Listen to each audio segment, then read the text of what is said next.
الحمد للہ الذی من وجب النصاب والصلاة والسلام علی رسولہ من فصل النصاب وعلی آلہ واصحابہ من لہ الخطاب اما بعد فاعوذ باللہ من الشیطان الرجیم بسم اللہ الرحمن الرحیم۔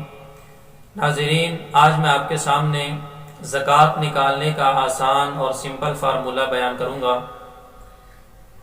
جب وجوب زکوٰۃ کی تمام شرائط پائی جائیں اور شرعی حوالے سے زکوٰۃ فرض ہو جائے تو اس کا زکوٰۃ نکالنے کا آسان اور سمپل سا فارمولہ یہ ہے کہ جتنی بھی آپ کے پاس رقم موجود ہے جس کی آپ زکوٰۃ نکالنا چاہ رہے ہیں تو کل مال کو آپ 40 کے اوپر تقسیم کر دیں۔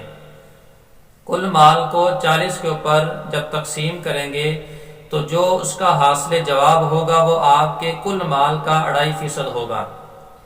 چونکہ شریعت نے زکوٰۃ کے اندر کل مال کا 2.5% یعنی 40واں حصہ فرض کیا ہے، تو اس کا آسان طریقہ یہی ہے کہ آپ کل مال کو 40 کے اوپر تقسیم کر دیں، تو 40 کے اوپر تقسیم کرنے کے بعد جو اس کا حاصل جواب ہوگا وہ آپ کے مال کی زکوٰۃ ہوگی، وہ آپ کے کل مال کا 2.5% حصہ ہوگا۔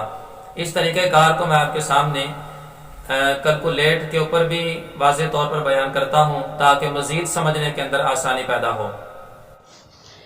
مثال کے طور پر میں نے 1 لاکھ روپے کی زکوٰۃ نکالنی ہے، تو میں کیلکولیٹر کو آن کرتا ہوں تو یہاں پر میں 1 لاکھ روپیہ لکھ دیتا ہوں۔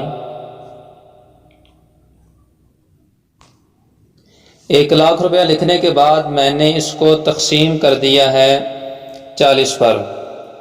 اب 40 پر جو ہی میں نے اس کو تقسیم کیا تو جواب 2500 روپیہ آ گیا۔ اب یہ جو 2500 روپیہ ہے یہ 1 لاکھ کا 2.5% ہے اور یہ کل مال کی زکوٰۃ ہے۔ 1 لاکھ کے اوپر 2500 روپیہ جو ہے وہ زکوٰۃ بنتی ہے۔ اسی طرح جتنی بھی بڑی رقم آپ نے اس کی زکوٰۃ نکالنی ہے تو اسی انداز کے ساتھ اوپر رقم لکھیں اور 40 کے اوپر اس کو تقسیم کر دیں، جو بھی اس کا حاصل جواب ہوگا وہ آپ کے مال کی زکوٰۃ ہوگی۔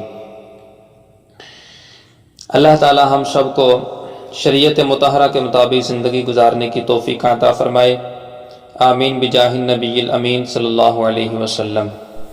الآن أنا أبين بهذه المسألة في اللغة العربية.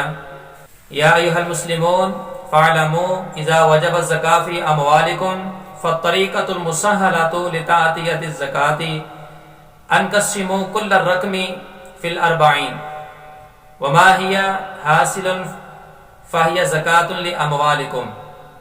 هذا طريقة مسهلة جدا واللہ اعلم بالصواب، والسلام علی من اتبع الہدی۔